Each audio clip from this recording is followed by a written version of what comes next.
Now, second chapter on physical chemistry. Solutions. We have learnt about solids. Now we are going to learn about solutions.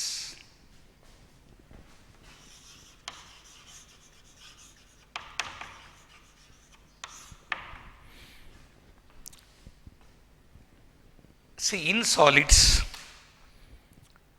I repeatedly tell you that you have to learn how to calculate packing efficiency in three types of solids: simple cubic, body-centered cubic and face-centered cubic. A number of particles per unit cell, Schottky defects and Frenkel defects. ಇಷ್ಟನ್ನು ನೀವು ಯಾವಾಗಲೂ ಮರೆಯದೆ ಹಾಗೆ ಮನಸ್ಸಲ್ಲಿ ಇಟ್ಕೊಳ್ಳಿ.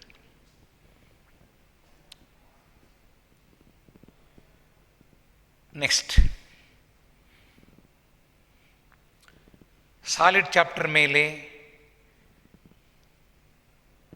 JEE ಕ್ವಶನ್ಸನ್ನು discussion ಮಾಡ್ತೀವಿ.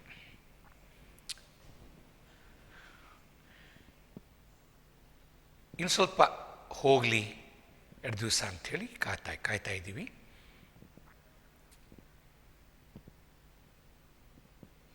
ಬೇಗ college start ಆದರೆ ನೇರವಾಗಿ ಕ್ಲಾಸಲ್ಲಿ ಕೂಡಿಸ್ಕೊಂಡೇ ಹೇಳ್ತೀವಿ. ಇನ್ನೂ ಲೇಟ್ ಆಗೋದಾದರೆ ಇಲ್ಲೇನೇ ಸ್ಟಾರ್ಟ್ ಮಾಡ್ತೀವಿ. JEE classes, NET classes. Okay, ಈಗ ಸೊಲ್ಯೂಷನ್ಸ್. ಇದು another easiest chapter. What is A solution? Solution ಅಂದರೆ ಏನು ಅಂತ ನೀವೇ ಪ್ರಶ್ನೆ ಮಾಡಿಕೊಂಡ್ರೆ, ಒಂದು ಟೆಸ್ಟ್ ಟ್ಯೂಬಲ್ಲಿ ನೀರು ತಗೊಳ್ಳಿ, ಅದಕ್ಕೆ ಶುಗರ್ ಹಾಕಿ ಶೇಕ್ ಮಾಡಿ. Sugar dissolves completely to give a homogeneous mixture. After dissolution of sugar in water, that mixture looks like water. ಅದರಲ್ಲಿ ಏನೋ ಕರಗಿದೆ ಅಂತ ಅನಿಸಲ್ಲ ನಮಗೆ. That is homogeneous mixture. ಸಾಲ್ಟನ್ನು ನೀರಿಗೆ ಹಾಕಿ ಕರಗಿ ಹೋಗುತ್ತೆ, ಸಾಲ್ಟ್ ಸೊಲ್ಯೂಷನ್ ಬರುತ್ತೆ. Salt solution, sugar solution are examples of solutions. How do you define a solution? A solution is homogeneous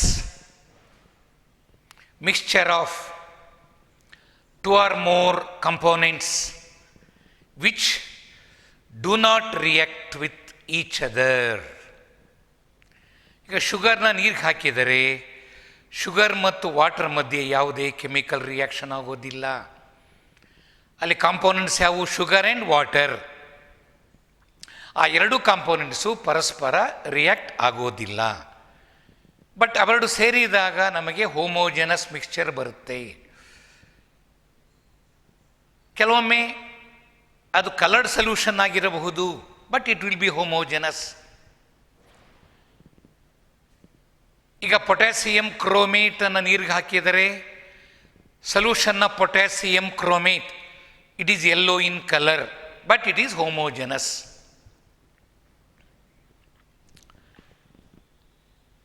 ಅದರಲ್ಲಿ ಏನೋ ಕರಗಿದೆ ಅಂತ ಅನಿಸೋದಿಲ್ಲ ನಮಗೆ. ಕರಗಿರೋ ಪಾರ್ಟಿಕಲ್ಸ್ ನಮ್ಮ ಕಣ್ಣಿಗೆ ಕಾಣೋದಿಲ್ಲ, ಅದು ಹೋಮೋಜೆನಸ್.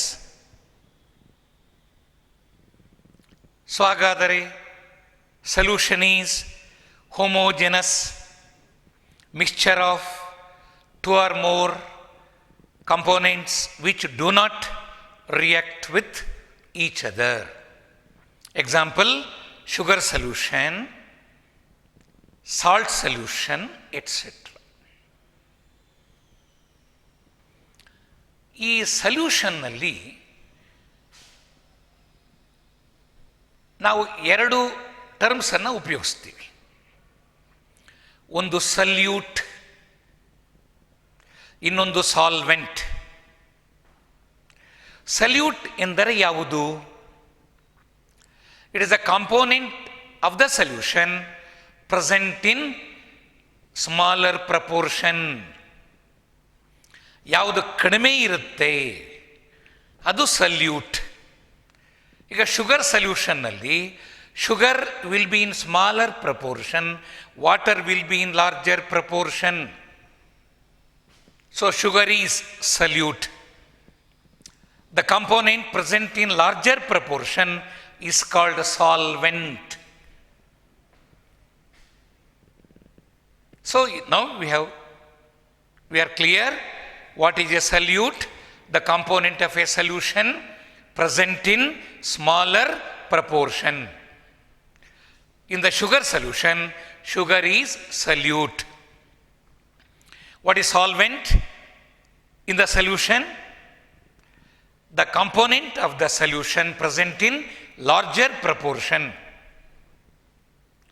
ಕೆಲವೊಮ್ಮೆ ಸಲ್ಯೂಷನ್ನಲ್ಲಿ 2 or more ಸಲ್ಯೂಟ್ಸ್ ಕರಗಿರಬಹುದು. ಈಗ ನಾವು ಸೀ ವಾಟರ್ ತಗೊಂಡ್ರೆ, ಸಮುದ್ರದ ನೀರು, ಅದು ಸಲ್ಯೂಷನ್. ಅದರಲ್ಲಿ ಎಷ್ಟೋ ಕಾಂಪೋನೆಂಟ್ಸ್ ಕರಗಿರುತ್ತೆ. ಆ ಕರಗಿರುವ ಎಲ್ಲ ಕಾಂಪೋನೆಂಟ್ಸು ಸಲ್ಯೂಟ್ಸ್. ಒಂದೇ ಕಾಂಪೋನೆಂಟ್ ಸಾಲ್ವೆಂಟ್ ವಾಟರ್. ಈಗ ನಾವು ವಿ ಪ್ರಿಪೇರ್ ಲೆಮನ್ ಜ್ಯೂಸ್. ಆಗೇನಾಗ್ತೀವಿ, ಲೆಮನ್ ಎಕ್ಸ್ಟ್ರಾಕ್ಟ್ ಹಾಕ್ತೀವಿ, ಅದು ಒಂದು ಕಾಂಪೋನೆಂಟ್ ಆಗುತ್ತೆ. ಶುಗರ್ ಹಾಕ್ತೀವಿ, ಅದು ಇನ್ನೊಂದು ಕಾಂಪೋನೆಂಟ್. ವಾಟರ್ ಒಂದು ಕಾಂಪೋನೆಂಟ್. ಈ ಮೂರರಲ್ಲಿ ವಾಟರ್ ಈಸ್ ಲಾರ್ಜರ್ ಪ್ರಪೋರ್ಷನ್ನಲ್ಲಿದೆ, ಶುಗರ್ ಆ್ಯಂಡ್ ಲೆಮನ್ ಎಕ್ಸ್ಟ್ರಾಕ್ಟ್ಸ್ ಕಡಿಮೆ ಪ್ರಪೋರ್ಷನ್ನಲ್ಲಿದೆ. ಆಗ ಅಲ್ಲಿ 2 ಸಲ್ಯೂಟ್ಸ್ ಆಯಿತು, lemon extract and sugar. 2 solutes in 1 solvent. Solvent ಒಂದೇ, ಸಲ್ಯೂಟ್ಸ್ ಎಷ್ಟಾದರೂ ಇರಬಹುದು. ಓಕೆ, ಇದು ಅರ್ಥ, ಸಲ್ಯೂಷನ್ ಎನ್ನುವ ಮಾತಿನ ಅರ್ಥ.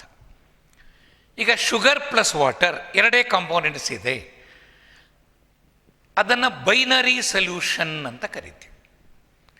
A solution containing only 2 components is called binary solution.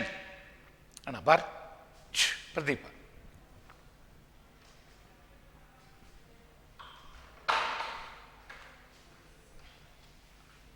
One minute.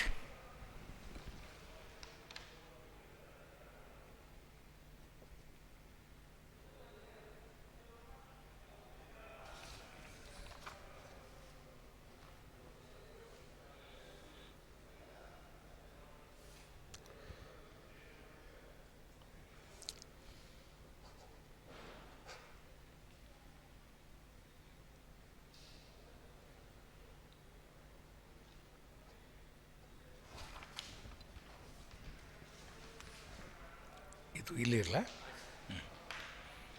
Okay, next.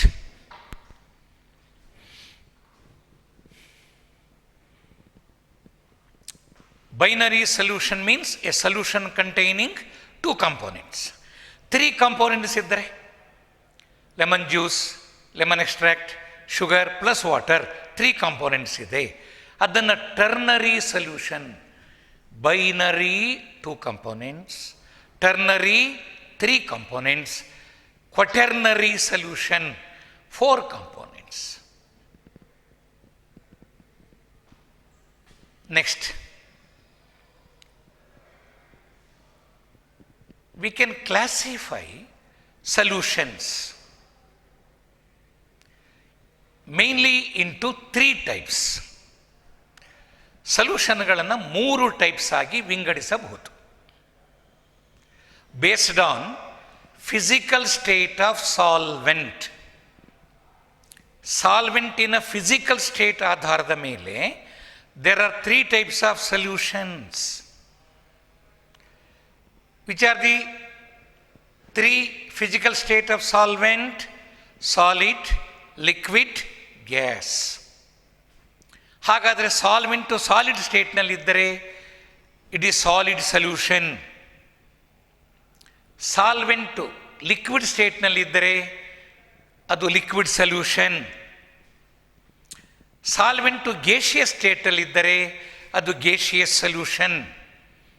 ಹಾಗಾದರೆ based on physical state of solvent there are 3 types of solutions: solid solution, liquid solution and gaseous solution.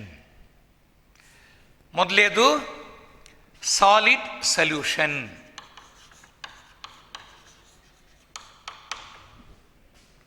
Solid ಸೊಲ್ಯೂಷನ್ನಲ್ಲಿ ಮತ್ತೆ 3 types ಬರುತ್ತೆ.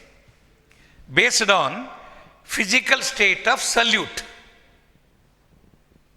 ಈಗ ನೋಡಿ, solid ಸೊಲ್ಯೂಷನ್ನಲ್ಲಿ solvent is in solid state, ಅದು fixed. ಮತ್ತೆ salute it may be in solid state, it may be in liquid state, it may be in gaseous state. ಮತ್ತು solid ಸೊಲ್ಯೂಷನ್ನಲ್ಲಿ 3 types: solution of solid in solid, solution of liquid in solid, solution of gas in solid. Solid ಸೊಲ್ಯೂಷನ್ನಲ್ಲಿ 3 type: solvent is solid, solute may be either solid or liquid or gas. ಹಾಗಾದರೆ solid solution in which solute in solid state, solid solution in which solute is in liquid state, solid solution in which solute is in gaseous state. ಮೊದಲೇದೇನು? Solution of a solid in solid, 2 solid. ಇಂಥದ್ದೊಂದು example. You consider any alloy. Consider an alloy. Yes, brass, ಹಿತ್ತಾಳೆ. ಅದರಲ್ಲಿ copper and zinc 2 solids mix ಆಗಿರುತ್ತೆ. 80% copper, 20% ಜಿಂಕ್ನ mix ಮಾಡಿ, melt ಮಾಡಿ, ಚೆನ್ನಾಗಿ star ಮಾಡಿಬಿಟ್ರೆ, ಆಮೇಲೆ ಅದನ್ನು ಕೂಲ್ ಮಾಡಿದರೆ ದಟ್ ಈಸ್ ಹೋಮೋಜೆನಸ್. ಅದರಲ್ಲಿ ಕಾಪರ್ ಬೇರೆ, ಜಿಂಕ್ ಬೇರೆ ನಮಗೆ ಕಾಣೋದಿಲ್ಲ. 2 ಮಿಕ್ಸ್ ಆದಾಗ ಹೊಸ ಬಣ್ಣ ಕಾಣುತ್ತೆ ನಮಗೆ. That is golden yellow. Brass is golden yellow. Any alloy ತಗೋನಿ, ಎನಿ ಅಲಾಯ್. ಅಲಾಯ್ ಅಂದರೆ ಮಿಶ್ರ ಲೋಹ, ಲೋಹಗಳ ಮಿಶ್ರಣ. ಲೋಹ ಎಂದರೆ metal. Mixture of metals is an alloy. So ಹಾಗಾದರೆ give an example of solid solution in which solute is in solid state. Give an example of a solution in which solid solute is dissolved in solid solvent. Example, an alloy like brass, like bronze, like stainless steel. ಯಾವುದೇ alloy ಹೆಸರು ಹೇಳಿ. Okay, ಈಗ next ಎಕ್ಸಾಂಪಲ್ಗೆ ಬರೋಣ. Solution of liquid in solid. ಈಗ liquid salute, solid solvent, ಇವೆಲ್ಲ ನಮಗೆ ಸ್ವಲ್ಪ ಹೆಚ್ಚು ನಮಗೆ ಪರಿಚಯ ಇದೆ ಅನಿಸೋದಿಲ್ಲ. ಆದರೆ ನೀವು ಎಲ್ಲಿಯಾದರೂ ಆರ್ಗ್ಯಾನಿಕ್ ಕೆಮಿಸ್ಟ್ರಿ ಸ್ಟಡಿಯಲ್ಲಿ ಕೇಳಿರಬಹುದು, ಫಸ್ಟ್ ಇಯರ್ PUC ನಲ್ಲಿ ಸೋಡಿಯಂ ಎಮಾಲ್ಗಮ್, ಜಿಂಕ್ ಅಮಾಲ್ಗಮ್. ಏನದು ಅಮಾಲ್ಗಮ್ ಅಂದರೆ? Amalgam is a mixture of metal and mercury. Metals are solids, mercury metal is liquid. Generally, majority of the metals are in solid state. Liquid metal ಯಾವುದು ಅಂದರೆ mercury ಹೇಳ್ತೀವಿ. Name A liquid metal mercury. ಹಾಗಾದರೆ ನಾವು sodium ಅಮಾಲ್ಗಮ್ನ ಹೆಂಗೆ ತಯಾರು ಮಾಡ್ತೀವಿ? Sodium ತಗೊಳ್ತೀವಿ, ಅದಕ್ಕೆ A few drops of mercury, liquid mercury ಯಾಕೆ ಚೆನ್ನಾಗಿ ಅದನ್ನು ಗ್ರೈಂಡ್ ಮಾಡ್ತೀವಿ. ಗ್ರೈಂಡ್ ಮಾಡಿದಾಗ ಅದರಲ್ಲಿ ಮೆಟಲ್ ಸೋಡಿಯಂ ಕಂಟೆಂಟ್ ಜಾಸ್ತಿ ಇದೆ, ಅದು solvent solid. Mercury liquid content ಕಮ್ಮಿ ಇದೆ. ಅದನ್ನು ನಾವು example of solution of liquid in a solid, example solution of mercury in sodium metal, solution of mercury in zinc metal. ಇದು another example of solution in which solute is in liquid state, mercury, and solvent is in solid state, a metal. Any amalgam is an example of metal amalgam, is an example of solution of liquid in solid. ಮೊದಲು ಹೇಳೋದು ನಾವು salute physical state, ಆಮೇಲೆ ಹೇಳೋದು ಸಾಲ್ವೆಂಟಿನ physical state.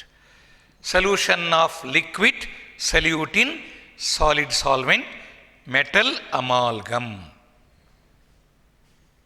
ಒಂದು ಮಾರ್ಕಿಗೆ ಇವೆಲ್ಲ ನೆನಪಿಟ್ಕೋಬೇಕು ನಾವು.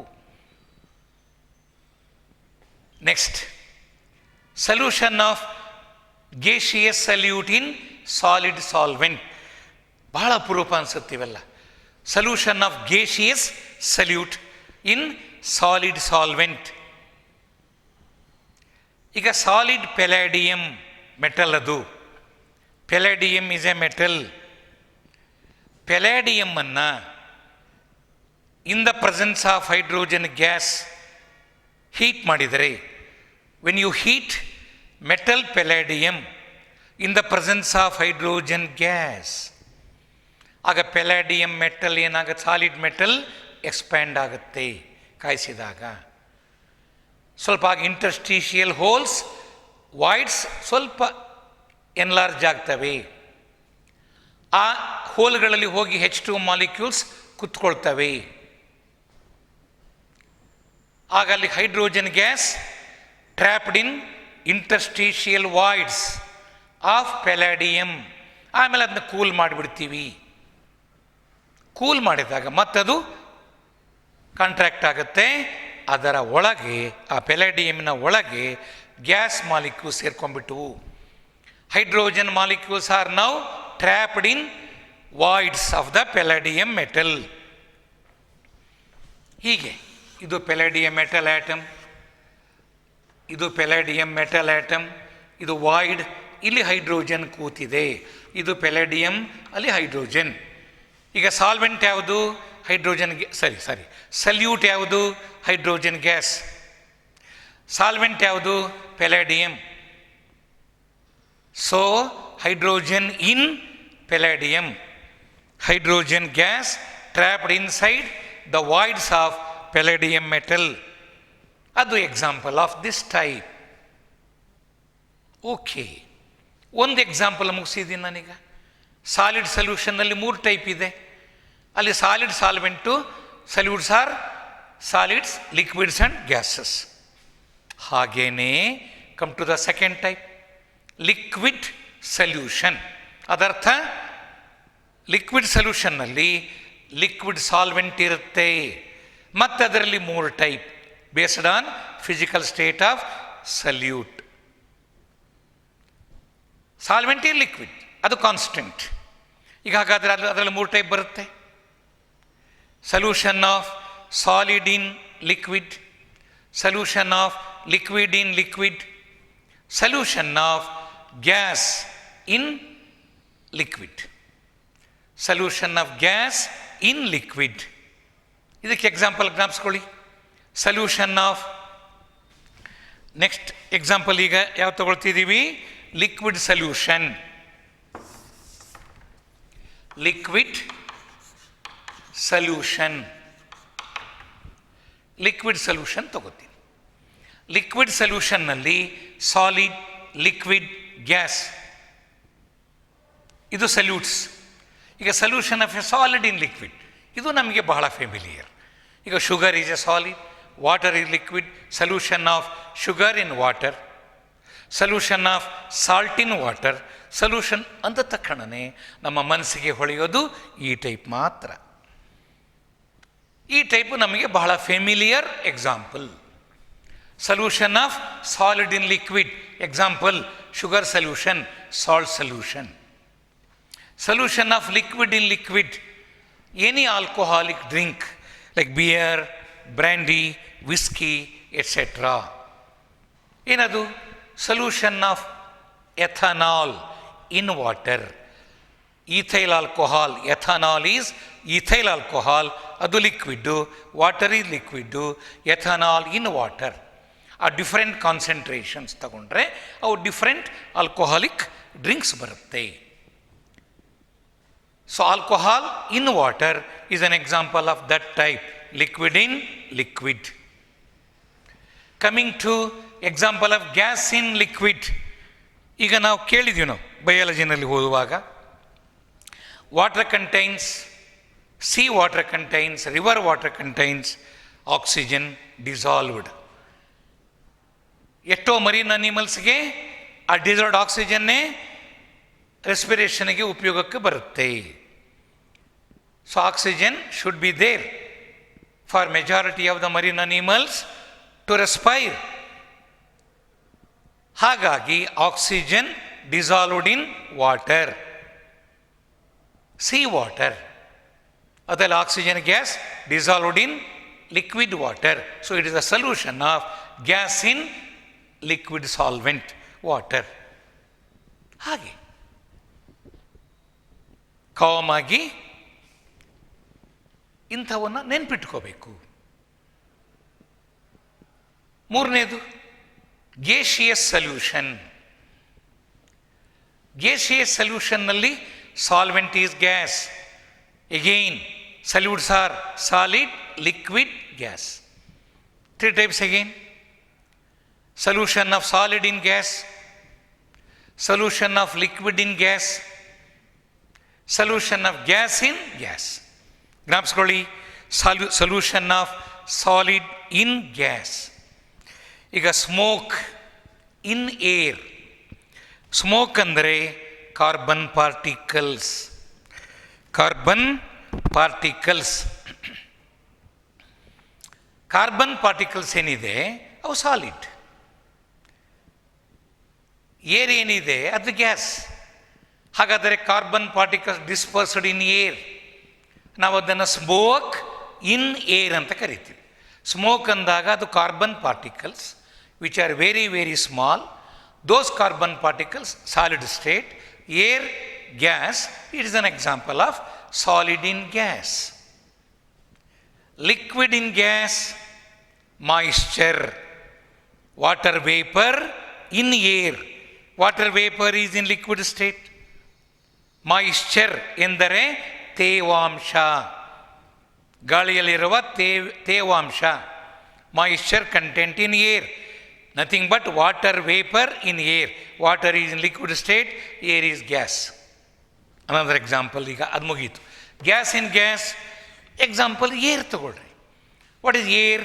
ಅದರಲ್ಲಿ ನೈಟ್ರೋಜನ್ ಇದೆ, ಆಕ್ಸಿಜನ್ ಇದೆ, ಕಾರ್ಬನ್ ಡೈಆಕ್ಸೈಡ್ ಇದೆ, ವಾಟರ್ ವೇಪರ್ ಇದೆ. Nitrogen is present in larger proportion. 78% by volume of air is nitrogen. ಅದು ಲಾರ್ಜರ್ ಪ್ರಪೋರ್ಷನ್. ಹಾಗಾದರೆ ಏರಲ್ಲಿ ಸಾಲ್ವೆಂಟ್ ಯಾವುದು?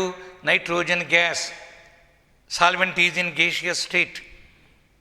ಇನ್ನು oxygen smaller proportion, carbon dioxide ಇನ್ನೂ ಸ್ಮಾಲರ್ ಪ್ರಪೋರ್ಷನ್. ಹಾಗಾದರೆ oxygen dissolved in nitrogen, carbon dioxide dissolved in nitrogen. So oxygen dissolved in nitrogen is air. Carbon dioxide dissolved in nitrogen is air. Give an example of solution of gas in gas ಅಂದಾಗ you say air, ಬ್ರಾಕೆಟಲ್ಲಿ oxygen in nitrogen, carbon dioxide in nitrogen, ಈ ರೀತಿಯಲ್ಲಿ. ಇವು examples of various types of solution. ನಾವು solution chapter ಕಲಿತಿದ್ದೀವಿ ಅಂದರೆ ಅದಕ್ಕೆ ಏನೆಲ್ಲ ಸಂಬಂಧಿಸಿದೆ ಅದನ್ನೆಲ್ಲ ಡೀಟೇಲ್ ಆಗಿ ಕಲ್ತ್ಬಿಡ್ಬೇಕು. ಇದು ಇನ್ಮೇಲೆ when you look around, when you observe several things around us, you can make out, okay, here is a solution of this in this. ಹಾಗೆ ನಾವು ಆಸ್ ಎ ಗುಡ್ ಸೈಂಟಿಸ್ಟ್ ಅದನ್ನು ನಾವು ರೆಕಗ್ನೈಸ್ ಮಾಡಿದಾಗ ಇವು ನೆನಪಿರ್ತವೆ. ನೆನಪಿಟ್ಕೊಳ್ಳಿಕ್ಕೆ ನಾವು ಕಲಿತಿದ್ದನ್ನು ಆಗಲೇ ಮಾರ್ತಾರೆ, ಅದು ನೆನಪು ಹೋಗುತ್ತೆ. ನಾವು ಸುತ್ತ ಕೂತ್ಕೊಂಡ ಗಾಳಿ, ನಮ್ಮ ಸುತ್ತ ಗಾಳಿ ಇದೆ, ಅದರಲ್ಲಿನ ಆಕ್ಸಿಜನ್ ಕಡಿಮೆ ಇದೆ, ನೈಟ್ರೋಜನ್ ಜಾಸ್ತಿ ಇದೆ, ಅದು ಸಾಲ್ವೆಂಟು, ಇದು ಸಲ್ಯೂಟು. ಆದ್ದರಿಂದ it is an example of gas in gas. ಮತ್ತು ಏರಲ್ಲಿ ಕಾರ್ಬನ್ ಪಾರ್ಟಿಕಲ್ಸ್ ಇದೆ, ಡಸ್ಟ್ ಪಾರ್ಟಿಕಲ್ಸ್ ಇದೆ. ಸ್ಮೋಕು, ಆಟೋಮೊಬೈಲ್ಸ್ ಓಡುವಾಗ they give out smoke, that smoke get dispersed in air. So ಅಲ್ಲಿ ನಮಗೇನು ಬರುತ್ತೆ? Solid in gas. ಯಾರಾದರೂ ಆಲ್ಕೋಹಾಲಿಕ್ ಡ್ರಿಂಕ್ ಹಾಕೊಂಡು ಓಡಾಡ್ತಿದ್ರೆ ಅದು ಲಿಕ್ವಿಡ್ ಇನ್ ಲಿಕ್ವಿಡ್ ಅಂತ ಜ್ಞಾಪಕ ಬರುತ್ತೆ. Alcoholic drink is an example of liquid in liquid. ಮನೇಲಿ ಜ್ಯೂಸ್ ನೋಡಿದಾಗ ಅದು example of solid in liquid. ಹೀಗೆ ಬರೀ ನಾನು ಪದೇ ಪದೇ ಏನು ಹೇಳ್ತೀನಪ್ಪ ಅಂದರೆ, ಎಕ್ಸಾಮಿನೇಷನ್ ಸೇಕಿಗೋಸ್ಕರ ಈ ಪಾಠ ಕೇಳಬಾರ್ದು. Leave examination apart. ನಮಗಿವಾಗ ಸಬ್ಜೆಕ್ಟನ್ನು ಚೆಂದ ಅರ್ಥ ಮಾಡ್ಕೋಬೇಕು. ಆಗ ಅದು ಎಂದೆಂದಿಗೂ ನಮ್ಮ ಇದರಿಂದ ಮರೆತು ಹೋಗೋದಿಲ್ಲ, ಮರೆಯಾಗೋದಿಲ್ಲ. Be happy in listening and reading and recollecting. ಯಾವುದೇ ಎಕ್ಸಾಮಿನೇಷನ್ ಫೇರ್ ಇಟ್ಕೊಳ್ಳೋ ಸದ್ಯಕ್ಕೆ ಬೇಡ. ಹಾಗೆ ನಾವು ಕೇಳಿದಾಗ ಯಾವುದೊಂದು ಅಷ್ಟು ಸುಲಭವಾಗಿ ಮರೆತು ಹೋಗೋದಿಲ್ಲ. We study only for the sake of learning, not for the sake of examination. Okay. ಈಗ ನಾನು ಸಿಂಪಲ್ ಆಗಿ we have understood several aspects now regarding solution and classification of solutions. But ಹೆಚ್ಚು ನಾವು ಸ್ಟಡಿ ಮಾಡೋದು solid in liquid, solution of solid in liquid, solution of gas in liquid. ಇದರ ಬಗ್ಗೆ ಸ್ವಲ್ಪ ಹೆಚ್ಚು ಸ್ಟಡಿ ಮಾಡ್ತೀವಿ. ಎಲ್ಲ ವೆರೈಟಿ ಬಹಳ ಇದೆ, ಬಟ್ ನಮ್ಮ ಮುಂದಿನ subject matter solution of solid in liquid, solution of gas in liquid, solution of liquid in liquid. Solid in liquid, gas in liquid, last one liquid in liquid. ಎಲ್ಲವೂ liquid solutions ಬಗ್ಗೆನೇ ಹೆಚ್ಚು ನಾವು ಒತ್ತು ಕೊಡ್ತೀವಿ. We study more about liquid solution. Okay, ಈಗ ನಾನು ಇನ್ನು ಸ್ವಲ್ಪ ಡೀಟೇಲ್ ಸ್ಟಡಿಗೆ ಹೋಗೋದಕ್ಕಿಂತ ಮುಂಚೆ ಯಾವುದೇ ಸೊಲ್ಯೂಷನ್ ಬಗ್ಗೆ ಮಾತನಾಡುವಾಗ ಅದು ಡೈಲ್ಯೂಟ್ ಸೊಲ್ಯೂಷನ್ನು, ಅದು concentrated ಸೊಲ್ಯೂಷನ್ನು. Is it dilute solution R concentrated solution? ಈಗ ನಾವೇ ಮನೆಯಲ್ಲಿ ನಾವು 4 ಜನ ಇದ್ದೀವಿ ಮನೆಯಲ್ಲಿ ಅಂದ್ಕೊಂಡು 4 ಜನಕ್ಕಾಗೋಷ್ಟು ಒಂದು ಒಳ್ಳೆ ಲೆಮನ್ ಜ್ಯೂಸ್ ಮಾಡಿರ್ತೀವಪ್ಪ. ಇನ್ನೇನು ಕುಡಿಲಿಕ್ಕೆ ಸ್ಟಾರ್ಟ್ ಮಾಡಬೇಕು, ಆಗ ಮನೆಗೆ ಇನ್ನೊಬ್ಬ ಗೆಸ್ಟ್ ಬಂದುಬಿಡ್ತಾರೆ. ತಕ್ಷಣ ನಮ್ಮ ಹತ್ರ ಶುಗರ್ ಇದೆ ಮನೆಯಲ್ಲಿ, ಲೆಮನ್ ಇಲ್ಲ. ಆಗ ಏನು ಮಾಡ್ಬೋದು ನಾವು? ಮ್ಯಾಕ್ಸಿಮಮ್ ಸುಮ್ಮನೆ ಅದನ್ನೇ 5 ಜನಕ್ಕೆ ಹಂಚಿಬಿಟ್ರೆ ಆಯಿತು. ಆದರೆ ನಾವು ಸ್ವಲ್ಪ ಕೊಟ್ಟಂಗೆ ಆಗುತ್ತಲ್ಲ ಅಂತ ಏನು ಮಾಡಿಬಿಡ್ತಾರೆ, ಅದಕ್ಕಿಂತ ಸ್ವಲ್ಪ ನೀರು ಹಾಕ್ಬಿಡ್ತೀವಿ. ಈಗ ಅದರ ಕಾನ್ಸಂಟ್ರೇಷನ್ ಏನಾಯಿತು? ಡೈಲ್ಯೂಷನ್ ಆಯಿತು. ಈಗ ಅದು ಕುಡಿಲಿಕ್ಕೆ ಹೋದರೆ ಸ್ವೀಟು ಕಮ್ಮಿ, ಹುಳಿನೂ ಕಮ್ಮಿ, ಅದು ಒಳ್ಳೆ ಜ್ಯೂಸ್ ಕುಡ್ದಂಗೆ ಆಗೋದಿಲ್ಲ. ಆಗ ನಾವೇನು ಹೇಳ್ತೀವಿ? ಅದರಲ್ಲಿ ಶುಗರ್ ಕಂಟೆಂಟ್ ಕಮ್ಮಿ ಆಯಿತು, ಸಲ್ಯೂಟಿನ ಕಂಟೆಂಟ್ ಕಮ್ಮಿ ಆಯಿತು, in a definite quantity of solvent, lemon ಅಂಶ ಕಮ್ಮಿ ಆಯಿತು. ಆಗೇನಾಗುತ್ತೆ? ಅದು ಡೈಲ್ಯೂಟ್ ಆಯಿತು. ಹಾಗೆ ಡೈಲ್ಯೂಟ್ ಸೊಲ್ಯೂಷನ್ ಅಂದರೆ in a specific quantity of solvent, ಒಂದು ಡೆಫಿನೆಟ್ ಕ್ವಾಂಟಿಟಿ ಆಫ್ ಸಾಲ್ವೆಂಟಲ್ಲಿ ಕರಗಿರುವ ಸಲ್ಯೂಟಿನ ಕ್ವಾಂಟಿಟಿ ಕಡಿಮೆ ಇದ್ದರೆ, ಸಾಲ್ವೆಂಟ್ ಹೆಚ್ಚಿನ ಪ್ರಪೋರ್ಷನಲ್ಲಿದ್ದು ಸಲ್ಯೂಟು ಬಹಳ ಕಡಿಮೆ ಪ್ರಪೋರ್ಷನಲ್ಲಿದ್ದರೆ ಅದು ಡೈಲ್ಯೂಟ್ ಸಲ್ಯೂಷನ್. ಈಗ ನಾನು 1 gram of NaOH in 1 litre of water, ಇದು ವೆರಿ ಡೈಲ್ಯೂಟ್ ಸಲ್ಯೂಷನ್. ಅದೇ 10 grams of NaOH in same 1 litre of water, ಒಂದೇ ಲೀಟರ್ ನೀರು ತಗೋತೀನಿ, 1 ಲೀಟರ್ ನೀರಿಗೆ ಒಂದು ಕಡೆ 1 ಗ್ರಾಮ್ NaOH ಹಾಕ್ತೀನಿ, ಪಕ್ಕದ ಬೀಕರ್ನಲ್ಲಿ 1 ಲೀಟರ್ ತಗೊಂಡು 4 ಗ್ರಾಮ್ NaOH ಹಾಕ್ತೀನಿ. ಆಗ ಎರಡನೇ ಸೊಲ್ಯೂಷನ್ ಏನಂತ ಕರಿತೀವಿ, ಮೊದಲೇ ಸೊಲ್ಯೂಷನ್ಗೆ ಹೋಲಿಸಿದರೆ ಮೋರ್ ಕಾನ್ಸಂಟ್ರೇಟೆಡ್. ಯಾಕೆ? Quantity dissolved in a specific amount. Specific amount of water ಎಷ್ಟು? ಇಲ್ಲಿನೂ 1 ಲೀಟರ್, ಅಲ್ಲಿನೂ 1 ಲೀಟರ್. ಆ ಸ್ಪೆಸಿಫೈಡ್ ಅಮೌಂಟ್ ಆಫ್ ವಾಟರ್ನಲ್ಲಿ ಕರಗಿರುವ ಸಲ್ಯೂಟಿನ ಕ್ವಾಂಟಿಟಿ ಜಾಸ್ತಿ ಇದ್ದರೆ ಅದು concentrated solution. Concentration of a solution is expressed in terms of what? In terms of quantity of the salute dissolved in specific amount of the solvent.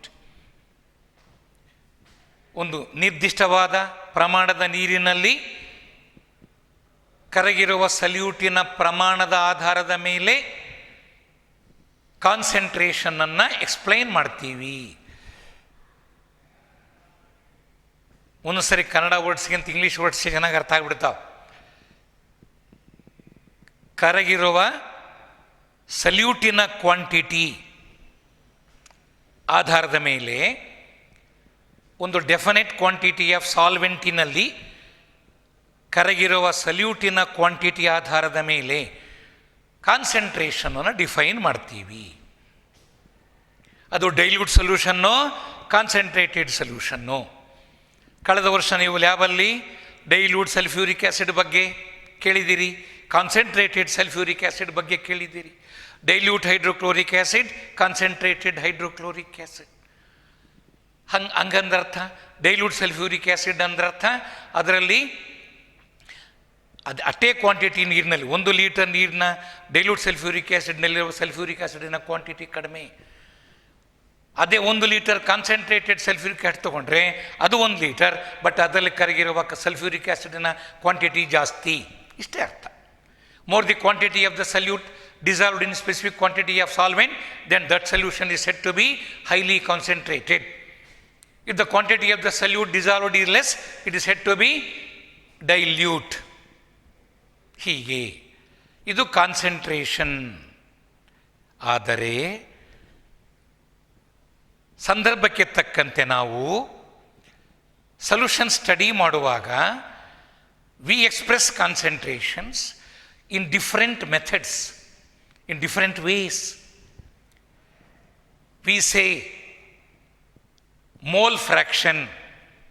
ಜ್ಞಾಪಿಸ್ಕೊಳ್ಳಿ, ಕಳೆದ ವರ್ಷ mole fraction study ಮಾಡಿದ್ದೀರಿ. ಅದು ಇನ್ನೊಂದು ಸರಿ ಈ ವರ್ಷ ಭಾಳ ಡೀಟೇಲ್ಡ್ ಬೇಕು, ಅದನ್ನು ಹೇಳ್ಕೊಡ್ತೀನಿ. ಮೊಲಾರಿಟಿ, ಮೊಲಾಲಿಟಿ ಇನ್ನು ಓದಿದ್ವಿ ನಾವು ಕಳೆದ ವರ್ಷ. ಹಾಗಾದರೆ how to express concentration in terms of mole fraction, how to express concentration in terms of molarity, how to express concentration in terms of molality. ಇವು ಮೂರನ್ನು ಅರ್ಥ ಮಾಡ್ಕೊಳ್ಳೋಣ ನಾವೀಗ. ಇನ್ನು ಬೇರೆ ಬೇರೆ ಮೆಥಡ್ಸ್ ಇದೆ, ಅದನ್ನು ಹೇಳ್ಕೊಡ್ತೀನಿ. ಆದರೆ ಒಮ್ಮೆ ಎಲ್ಲವೂ ಕಿವಿಯಲ್ಲಿ ಹಾಕ್ಕೊಳ್ಳೋದು ಬೇಡ, part by part. That will fix our understanding of anything in our mind. ಸ್ವಲ್ಪ ಅದನ್ನು ಚೆನ್ನಾಗಿ ಅರಗಿಸ್ಕೊಂಡು ಹೋಗ್ಬೇಕು ನಾವು. ಈಗ ಮೋಲ್ ಫ್ರ್ಯಾಕ್ಷನ್ ಬಗ್ಗೆ ಹೇಳ್ತೀನಿ ನಾನೀಗ. ಇದು ಬಹಳ ಇಂಪಾರ್ಟೆಂಟ್ ಸೊಲ್ಯೂಷನ್ ಚಾಪ್ಟರ್ನಲ್ಲಿ. What is mole fraction? ನಾವಿದನ್ನು ಎಕ್ಸ್ ಸಿಂಬಲ್ ಯೂಸ್ ಮಾಡ್ತೀವಿ. X stands for mole fraction. Organic chemistry ಓದುವಾಗ ಹ್ಯಾಲೋ ಆಲ್ಕಿನ್ಸ್, ಹ್ಯಾಲೋ ಅರೀನ್ಸಲ್ಲಿ X stands for halogen. R bond X, ಅದು ಹ್ಯಾಲೋ ಆಲ್ಕೇನ್. ಬೆನ್ಝೀನ್ ರಿಂಗಿಗೆ ಎಕ್ಸ್ ಅಟ್ಯಾಚ್ ಆಗಿದ್ದರೆ ಹ್ಯಾಲೋ ಅರೀನ್. ಅಲ್ಲಿ ಎಕ್ಸ್ ಅಂದ್ರೆ ಆರ್ಗ್ಯಾನಿಕ್ ಕೆಮಿಸ್ಟ್ರಿಯಲ್ಲಿ ಹ್ಯಾಲೋಜನ್. ನಮ್ಮ ಸೊಲ್ಯೂಷನ್ ಚಾಪ್ಟರ್ ನಾವು ಸ್ಟಡಿ ಮಾಡಬೇಕಾದ್ರೆ ಎಕ್ಸ್ ಅನ್ನೋದನ್ನು ಯೂಸ್ ಮಾಡ್ತಾ ಇದ್ದೀವಿ ಅಂದರೆ that is symbolic representation of mole fraction. Mole fraction of salute in the solution. X ಬರೋದು ಮೂಲೆಯಲ್ಲಿ ಸಲ್ಯೂಟ್ ಅಂತ ಬರೀತೀವಿ. ಎಕ್ಸ್ ಸಲ್ಯೂಟ್ ಅಂದರೆ ಅದನ್ನು ಹೆಂಗೆ ಓದ್ಕೋತೀರಿ? Mole fraction of solute. ಹಾಗೆ ಎಕ್ಸ್ ಬರೋದು ಮೂಲೆಯಲ್ಲಿ ಸಾಲ್ವೆಂಟ್ ಅಂತ ಬರಿತೀವಿ, ಅದು mole fraction of solvent. How to define? ಈಗ ನಾನು ನಿಮಗೆ ಮೋಲ್ಸ್ ಬಗ್ಗೆ ಜ್ಞಾಪಿಸ್ತೀನಿ. 1 ಮೋಲ್ ಅಂದರೆ ಏನಪ್ಪ ಅರ್ಥ? 1 ಮೋಲಾರ್ ಸೊಲ್ಯೂಷನ್ ಅನ್ನೋದಕ್ಕಿಂತ 1 ಮೋಲ್ ಆಫ್ ಸೋಡಿಯಂ ಹೈಡ್ರಾಕ್ಸೈಡ್. ಎರಡು ರೀತಿಯಲ್ಲಿ ಹೇಳ್ತೀವಿ. 1 ಮೋಲ್ ಆಫ್ ಸೋಡಿಯಂ ಹೈಡ್ರಾಕ್ಸೈಡ್ ಅಂದರೆ ಸೋಡಿಯಂ ಹೈಡ್ರಾಕ್ಸೈಡಿನ ಮಾಲಿಕ್ಯುಲರ್ ಮಾಸ್ ಎಷ್ಟಿದೆ ಅಷ್ಟು ಗ್ರಾಮ್ಸ್. ಸೋಡಿಯಂ ಹೈಡ್ರಾಕ್ಸೈಡಿನ ಮಾಲಿಕ್ಯುಲರ್ ಮಾಸ್ NaOH. NaOHನ ಮಾಲಿಕ್ಯುಲರ್ ಮಾಸ್ ಹೇಗೆ ಬರುತ್ತೆ? NaOH. How to get molecular mass of NaOH? ಸೋಡಿಯಮಿನ atomic mass 23, oxygen atomic mass 16, hydrogen atomic mass 1. ಆ ಮಾಲಿಕ್ಯೂಲಲ್ಲಿ ಬರುವ ಎಲ್ಲ ಆಟಮ್ಗಳ ಮಾಸನ್ನು ಆ್ಯಡ್ ಮಾಡಿದರೆ ಟೋಟಲ್ ಮಾಸ್ ಬರುತ್ತೆ, ಅದು ಮಾಲಿಕ್ಯುಲರ್ ಮಾಸ್. ಈ ಮೂರನ್ನು ಆ್ಯಡ್ ಮಾಡಿದಾಗ ಎಷ್ಟು ಬರುತ್ತೆ? 40. 40 ಎನ್ನುವುದು molecular mass of sodium hydroxide. 40 grams ತಗೊಂಡ್ರೆ ಅದು gram molecular mass. 1 gram molecular mass of sodium hydroxide ಅಂದರೆ 40 ಗ್ರಾಮ್ಸ್. ಕ್ಲಿಯರ್ ಮಾಡ್ಕೊಂಬಿಡಿ please. 40 grams of sodium hydroxide ಅಂದರೆ 1 ಮೋಲ್. ಹಾಗೆಯೇ ಸಲ್ಫ್ಯೂರಿಕ್ ಆ್ಯಸಿಡಿನ 1 ಮೋಲ್ ಅಂದರೆ what is sulphuric acid? H2SO4. ಇಲ್ಲಿ 2 H ಆಟಮ್ಸ್ ಬರುತ್ತೆ. 2 H atoms means 2. 1 S atom sulphur atom ಬಂದಿದೆ, ಅದರ ಅಟಾಮಿಕ್ ಮಾಸ್ 32. O4 ಇದ್ದಾವೆ, 1O 16. 16 × 4 64. ಅಷ್ಟನ್ನು ಆ್ಯಡ್ ಮಾಡಿದರೆ 98. 98 is the molecular mass of sulfuric acid. ಅಲ್ಲಿಗೆ 1 mole of sulfuric acid means 98 grams. ಹಾಗಾದರೆ mass ಕೊಟ್ಟು ಅದನ್ನು ಮೋಲಿಗೆ ಕನ್ವರ್ಟ್ ಮಾಡು ಅಂದಾಗ ಏನು ಮಾಡ್ತೀನಿ?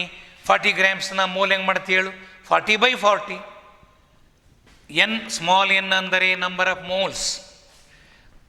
ಮಾಸ್ ಕೊಟ್ಟಿದ್ದಾರೆ, ಮಾಸ್ ಇನ್ ಗ್ರಾಮ್ಸ್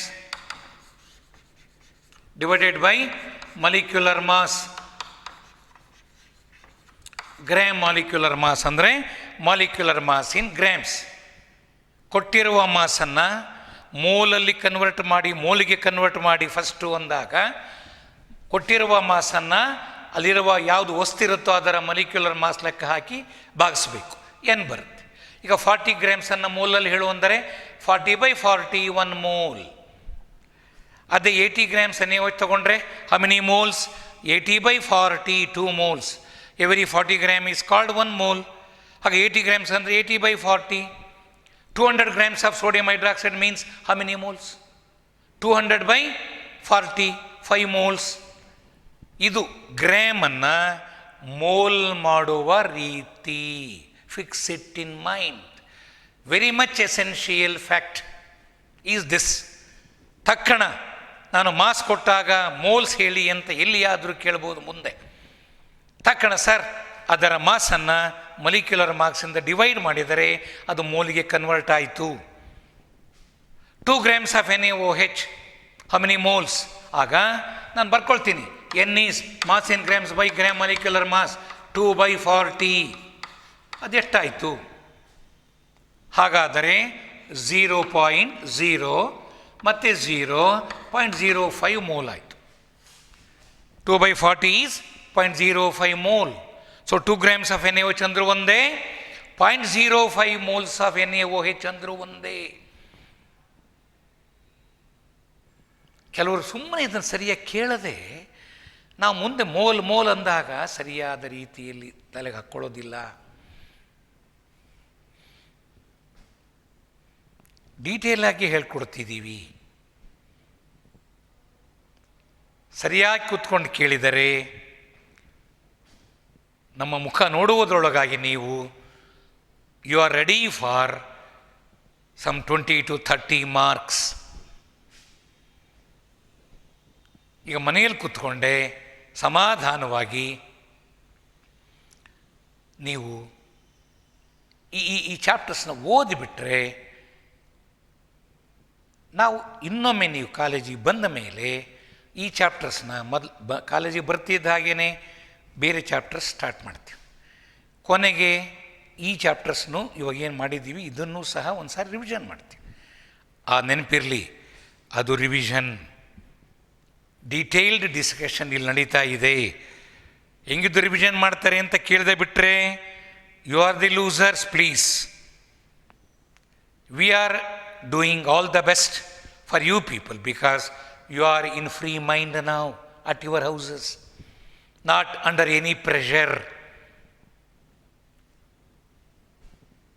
ಈಗ ನೀನು ಇಷ್ಟೊತ್ತು ಕೇಳದೆ ಸಾಕಾಯಿತು, ಸ್ವಲ್ಪ ಹೊತ್ತು ಆಫ್ ಮಾಡಿ ಸ್ವಲ್ಪ ರೆಸ್ಟ್ ತಗೊಂಡು ಮತ್ತೆ ಕೇಳಬಹುದು ಅಂಥ ಅವಕಾಶ ಈಗಿದೆ ಮನೆಯಲ್ಲಿ. ಅದಕ್ಕೆ please understand very well. Probably we may be back in the first week of September. Let us hope so. Everything will be good. By that time, we may start our work in full. ಎಲ್ಲ ಮುಖ ನೋಡ್ಕೊಂಡು ಪಾಠ ಮಾಡೋದು September first ವೀಕಲ್ಲಿ ಫಸ್ಟಲ್ಲೇ start ಆಗಬಹುದು ಅಂತೇಳಿ ಒಂದು ಆಕಾಂಕ್ಷೆ ಇದೆ ನಮಗೆಲ್ಲ. ನೀವು ಹಾಗೆ ಪ್ರಾರ್ಥನೆ ಮಾಡಿ ದೇವ್ರನ್ನ, ಬೇಗ ಈ ಕೊರೋನಾ ಹೊರಟು ಹೋಗಲಿ, ಒಂದು ಒಳ್ಳೆಯ ವ್ಯಾಕ್ಸಿನ್ ಬರಲಿ. ಓಕೆ, ಆದ್ದರಿಂದ ಹೇಳ್ತಿದ್ದೀನಿ ಪದೇ ಪದೇ, please be sincere in listening. ನನಗೆ ಕೆಲವು ಪೇರೆಂಟ್ಸ್ ಬಂದು ನಮ್ಮ ಮಕ್ಕಳಿಗೆ ಅಲ್ಲಿ ಅರ್ಥ ಆಗೋದಿಲ್ಲ ಸರ್ ಅಂತ ಹೇಳಿದ್ದುಂಟಿಲ್ಲಿ. ಯಾಕೆ ಅರ್ಥ ಆಗೋದಿಲ್ಲ ನನಗೆ ಅರ್ಥ ಆಗಿಲ್ಲ ಇವತ್ತಿನವರೆಗೂ. ಕೇಳದೆ ಸರಿಯಾದ ರೀತಿಯಲ್ಲಿ ಕೂತ್ಕೊಂಡು ಪಾಠವನ್ನು ಕೇಳದ್ದೇ ಅರ್ಥ ಆಗಿಲ್ಲ. ನಿಮ್ಮ ಪೇರೆಂಟ್ಸ್ನ ಕೂಡಿಸಿ ಅಲ್ಲಿ ನೋಡೋಣ, ನೀವು ಕೂತ್ಕೊಂಡು ಕೇಳಿ, ಅವರು ಕೂತ್ಕೊಂಡು ಕೇಳಿ, ಅವ್ರಿಗೆ ಅರ್ಥ ಆಗುತ್ತೋ ನಿಮಗೆ ಅರ್ಥ ಆಗುತ್ತೋ ನೋಡಿ ಬಿಡೋಣ. ಚಾಲೆಂಜ್. ಹಾಗೆ ಹೇಳಬಾರ್ದು ಮನೆಯಲ್ಲಿ. ಇದನ್ನು ಎನಿ ಲೇ ಮ್ಯಾನ್ ಕ್ಯಾನ್ ಅಂಡರ್ಸ್ಟ್ಯಾಂಡ್. ಓಕೆ, ನಾನೀಗ ಮೋಲ್ ಅಂದ್ರೇನು ಅಂಥೇಳಿ ಹೇಳಿದ್ದೀನಿ. ಈಗ ಮಾಸನ್ನು ಕೊಟ್ಟಾಗ ತಕ್ಷಣ ಅದನ್ನು ಏನು ಮಾಡ್ತೀನಿ ನಾನು, ಸಾಮಾನ್ಯವಾಗಿ ಮಾಸ್ ತಗೊಳ್ಳಲ್ಲ, ಎಲ್ಲವನ್ನೂ ಮೋಲಿಗೆ ಕನ್ವರ್ಟ್ ಮಾಡ್ಕೊಳ್ತೀವಿ. ಸೋ ಮೆನಿ ಮೋಲ್ಸ್ ಅಂತ ಮಾತಾಡ್ತೀವಿ. ಸೋ ಮೆನಿ ಗ್ರಾಮ್ಸ್ ಅಂದಾಗ ಅದಕ್ಕೆ ಈಕ್ವಲೆಂಟ್ ಮೋಲ್ಸ್ ಇರುತ್ತೆ. ಸೊ ಮತ್ತೆ ರಿಪೀಟೆಡಾಗಿ ಜ್ಞಾಪಿಸ್ಕೊಳ್ಳಿ. How to convert mass given in grams into moles dividing by molecular mass. Okay, ಹಾಗಾದರೆ ನಾನೀಗ ಮೋಲ್ ಫ್ರ್ಯಾಕ್ಷನ್ ಅಂದಾಗ I talk in moles.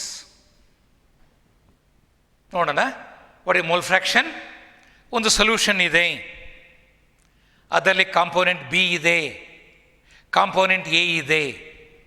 B solute, A solvent. ಆ ಸಲ್ಯೂಷನ್ನಲ್ಲಿ ಎಷ್ಟು ಮೋಲ್ ಬಿ ಕರಗಿದೆ? N B. What is N B? N B is, come on, what is N B? Number of moles of solute B dissolved in the given solution. ಅದರಲ್ಲಿ number of moles of A dissolve ಆಗಿದೆ. ಮೋಲ್ಸಲ್ಲಿ ಹೇಳ್ತಾ ಇದ್ದೀವಿ ನಾವು. ಹಾಗಾದರೆ total number of moles ಎಷ್ಟಿದೆ ಅಲ್ಲಿ? N A plus N B. ಅಲ್ಲಿ ಎರಡೇ ಕಾಂಪೋನೆಂಟ್ ಇದೆ, A and B. Total number of moles of all the components N A plus N B. ಅದರಲ್ಲಿ ಬರೀ ಎ ಕಾಂಪೋನೆಂಟ್ ಎಷ್ಟಿದೆ?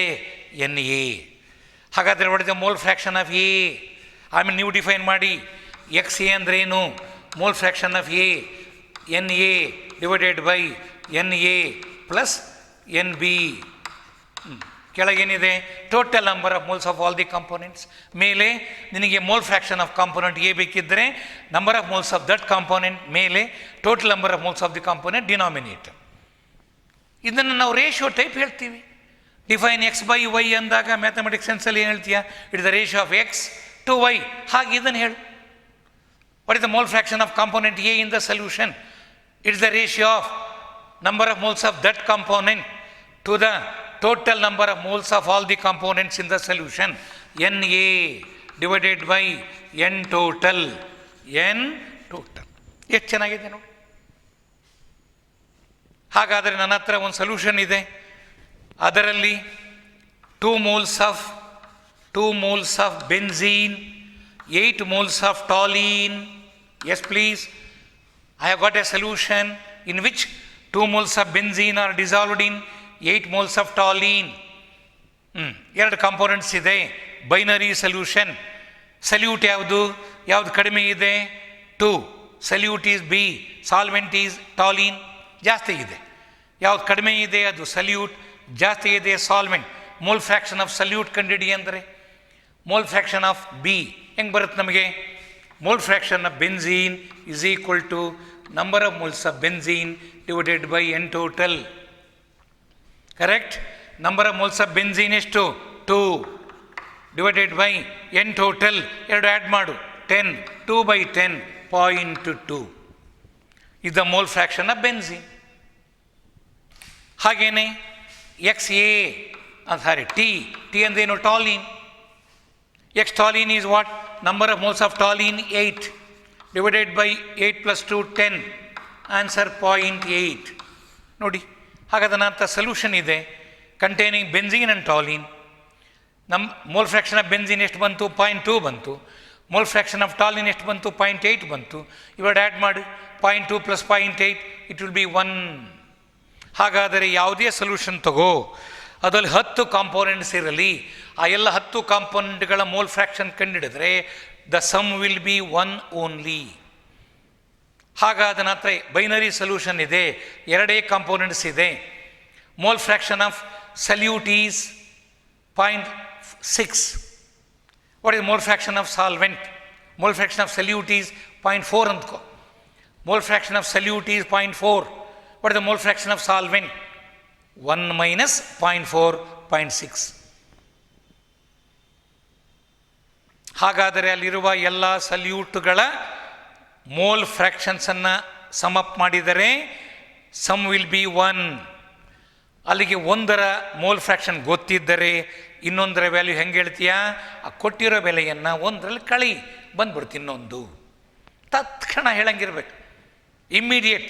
ಸರ್ ನಮಗೆ ಆ್ಯಕ್ಚುಲಿ ಇಲ್ಲಿ ಸಾಲ್ವೆಂಟಿನ ಮೋಲ್ ಫ್ರ್ಯಾಕ್ಷನ್ ಬೇಕಿದೆ ಸರ್, ನೀವು ನಮಗೆ ತರಲೆ ಮಾಡಲಿಕ್ಕೋಸ್ಕರ ಸಲ್ಯೂಟ್ ಕೊಟ್ಟಿದ್ದೀರಿ, ನಮಗೆ ಅಲ್ಲಿ ಬೇಕಾಗಿರೋದು ಸಾಲ್ವೆಂಟಿನ mole fraction. You are giving a solute. ಆಗ ನಾವು ತಕ್ಷಣ ಏನು ಮಾಡ್ತೀವಿ? ಆ ಸಲ್ಯೂಟಿನ ಮೋಲ್ ಫ್ರ್ಯಾಕ್ಷನನ್ನು ಒಂದರಲ್ಲಿ ಕಳಿತೀವಿ. ಸಾಲ್ವೆಂಟಿನ ಮೋಲ್ ಫ್ರ್ಯಾಕ್ಷನ್ ಬರುತ್ತೆ. ನೀವು ಸಲ್ಯೂಟ್ ಕೊಟ್ಟಿದ್ರಿ, ನಮಗೆ ಬೇಕಾಗಿದ್ದದ್ದು ಸಾಲ್ವೆಂಟು. ಆಗ ಒಂದರಲ್ಲಿ ಆ ಸಲ್ಯೂಟಿನ ಮೋಲ್ ಫ್ರ್ಯಾಕ್ಷನ್ ಕಳಿತೀವಿ, ಸಾಲ್ವೆಂಟ್ ಬರುತ್ತೆ, ಅದನ್ನು ಉಪಯೋಗಿಸ್ಕೊಳ್ತೀವಿ ಲೆಕ್ಕದಲ್ಲಿ. ನಮಗೆ ನೀವು ಹಂಗೆಲ್ಲ ಮೋಸ ಮಾಡಿದರೆ ನಮಗೆ ಅರ್ಥ ಆಗುತ್ತೆ. ಪ್ರಾಬ್ಲಮ್ಸ್ಗೆ ಬೇಕು ಮಕ್ಕಳು ಅವೆಲ್ಲ ಮುಂದೆ. So what is mole fraction of a component in a solution? It is the ratio of number of moles of that component to the total number of moles of all the components in the solution. Idu mole fraction definition. If Nb is the mole fraction of solute B, Na is the mole fraction of solvent A, then mole fraction of the solute Xa is equal to Na divided by Na plus Nb. Mole fraction of solvent B, Xb is equal to Nb divided by Na plus Nb. Idu definition of mole fraction. Sum of the mole fraction of the two components is 1. Idu ನಾನು ಮಾತಾಡ್ತಿರೋದು solid solution in which solid solute dissolved in liquid solvent are. ಈಗ benzene toluene ತೊಗೊಂಡಪ್ಪ, ಎರಡು ಏನು ಲಿಕ್ವಿಡ್ಗಳವು. Liquid solution ಅದು. Urea plus water ತೊಗೊಂಡ್ರೆ urea ಈ ಸಾಲಿಡ್, ಫರ್ಟಿಲೈಸರ್ ಯೂರಿಯಾ ಈ solid, water liquid, urea in water, solid in solvent, liquid solvent. Urea solid solute. ಹಾಗಾದರೆ ನಾನು ಇಷ್ಟೊತ್ತು ಹೇಳಿದ ಮಾತುಗಳು ಎಂಥ ಮೋಲ್ ಫ್ರ್ಯಾಕ್ಷನ್ ಇಂಥವೆಲ್ಲ ಯಾವಾಗ ಅಪ್ಲೈ ಆಗುತ್ತೆ ಅಂದರೆ ಸಲ್ಯೂಟು ಸಾಲ್ವೆಂಟ್ಗಳು ಸಾಲಿಡ್ ಲಿಕ್ವಿಡ್ ಇರಬಹುದು, ಇಲ್ಲ ಲಿಕ್ವಿಡ್ ಇರಬಹುದು, ಇಲ್ಲ ಕೆಲವೊಮ್ಮೆ ಗ್ಯಾಸ್ ಇನ್ ಲಿಕ್ವಿಡ್ಡೂ ಇರಲಿ ಪರವಾಗಿಲ್ಲ, ಗ್ಯಾಸ್ ಕರಿಬಿಟ್ಟಿದೆ, ಇವೆಲ್ಲ ಲಿಕ್ವಿಡ್ ಸಾಲ್ವೆಂಟಿಗೆ ಅಪ್ಲೈ ಆಗ್ತಕ್ಕಂಥ ಮಾತು. ಆದರೆ ಬರೀ ಗೇಷಿಯಸ್ ಫೇಸ್ ಇದೆ ನಮ್ಮ ಹತ್ರ, ಬರೀ ಗೇಷಿಯಸ್ ಫೇಸ್ ಇದೆ. ಈಗ ನನಗೆ ಗೇಷಿಯಸ್ ಫೇಸಲ್ಲಿ ಮೋಲ್ ಫ್ರ್ಯಾಕ್ಷನ್ ಎಕ್ಸ್ಪ್ಲೈನ್ ಮಾಡೋದು ಹೇಗೆ? ಗೇಷಿಯಸ್ ಫೇಸಲ್ಲಿ ಈಗ ಒಂದು ಕಂಟೈನರ್ ಇದೆ, 2 moles of nitrogen, 2 moles of oxygen, 8 moles of nitrogen ಇದೆ, ಎರಡೂ ಗ್ಯಾಸ್. ಅದು ಗೇಷಿಯಸ್ ಫೇಸ್ ಅಂತ ಕರಿತೀವಿ. ಗೇಷಿಯಸ್ ಎಲ್ಲವೂ ಗ್ಯಾಸಸ್ ಇದ್ದಾಗ ಅದು solution of A gas in gas. ಆ ಸಂದರ್ಭದಲ್ಲಿ ಮೋಲ್ ಫ್ರ್ಯಾಕ್ಷನ್ ಕಂಡುಹಿಡಿಯೋದು ವಿಧಾನ ಬೇರೆ. ಅಲ್ಲಿ ನೋಟ್ ಹಾಕಿ ನೋಟ್ಸಲ್ಲಿ ಬರ್ಸಿದ್ದೀವಿ. ಗೇಷಿಯಸ್ ಫೇಸಲ್ಲಿ ಹೋದಾಗ ಆಗೇನು ಮಾಡ್ತೀವಿ ಜ್ಞಾಪಿಸ್ಕೊಳ್ರಿ. ಇಲ್ಲಿ ನಾನೀಗ partial pressure of the component oxygen, partial pressure of the component oxygen ಕಂಡುಹಿಡಿತೀನಿ, partial pressure of the component oxygen ಕಂಡುಹಿಡಿತೀನಿ, ಹಾಗೆ partial pressure of the component nitrogen ಕಂಡುಹಿಡಿತೀನಿ. ಆಗ ಇದರ ಪಾರ್ಷಿಯಲ್ ಪ್ರೆಷರ್ ಸಿಕ್ತು ನಮಗೆ. ಆಗಲೂ ಪಾರ್ಷಿಯಲ್ ಪ್ರೆಷರ್ ಹೇಗೆ ಬರುತ್ತೆ ನಮಗೆ? ಪಾರ್ಷಿಯಲ್ ಪ್ರೆಷರ್ಸ್ ಅಂದರೆ ಏನು?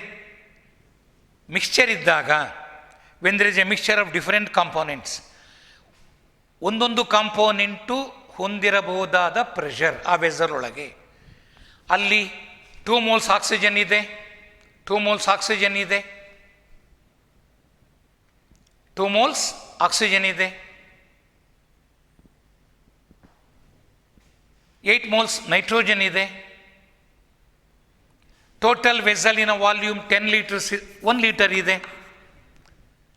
ಹಾಗಾದರೆ 2 moles ಆಫ್ ಆಕ್ಸಿಜನ್ ತಾನೊಂದೇ 1 ಲೀಟರ್ ವೆಸಲಲ್ಲಿ ಇದ್ದಿದ್ದರೆ ಅದು ಎಷ್ಟು ಪ್ರೆಷರ್ನ ಹೊಂದಿರುತ್ತಿತ್ತು?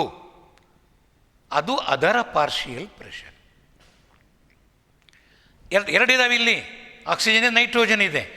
Total volume of the container is 1 litre. 1 litre ಕಂಟೈನರ್ನಲ್ಲಿ 2 moles ಆಫ್ ಆಕ್ಸಿಜನ್ ಒಂದೇ ಇದ್ದಿದ್ದರೆ ಆಗ ಅದು ಎಷ್ಟು ಪ್ರೆಷರ್ನ ಹೊಂದಿರುತ್ತಿತ್ತು ಎನ್ನುವುದು ಆ ಮಿಶ್ರಣದಲ್ಲಿ ಆಕ್ಸಿಜನ್ನಿನ partial pressure.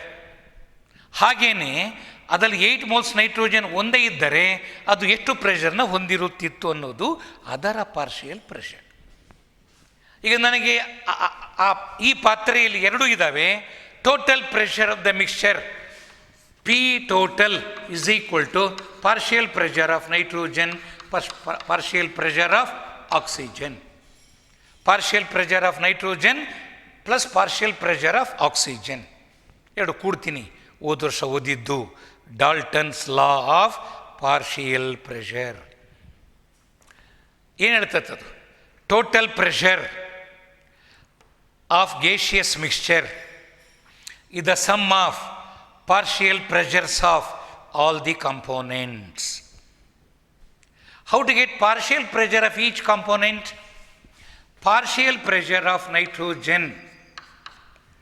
Partial pressure of nitrogen ಹೇಗೆ ಬರುತ್ತೆ? ಅದಕ್ಕೆ ಹೀಗೆ ಹೇಳ್ತೀವಿ ನಾವು, mole fraction of nitrogen into total pressure. ನಾವು ಹೀಗೆ ಲೆಕ್ಕ ಹಾಕಿರ್ತೀವಲ್ಲ, ಟೋಟಲ್ ಪ್ರೆಷರ್ ಬಂದಿರುತ್ತೆ, mole fraction of nitrogen into total pressure. ಹಾಗಾದರೆ how to get mole fraction of nitrogen from this ನೆನಪಿರಲಿದು. Partial pressure of nitrogen in a gaseous mixture is equal to mole fraction of nitrogen into total pressure. Total pressure ಗೊತ್ತಿದೆ, how to get mole fraction of nitrogen. ಆಗಲೂ ಹಾಗೇನೆ mole fraction of nitrogen ಲೆಕ್ಕ ಹಾಕೋದು ಈಗಲೂ ಹಾಗೆ. ಹೆಂಗೆ ಅವಾಗ ಲೆಕ್ಕ ಹಾಕಿದ್ವಲ್ಲ ನಾವು, mole fraction of number of moles of nitrogen ಎಷ್ಟಿದೆ? 2 divided by 8 + 2 10, into P total, say total pressure 10 atmosphere ಇತ್ತು into 10, ಎಷ್ಟು ಬಂತು? 2 ಬಂತು. ಅದು partial pressure of nitrogen. Partial pressure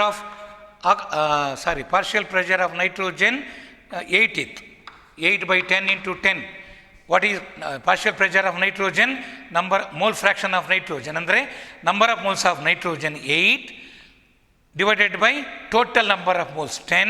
8/10 say 8/10 0.8 into 10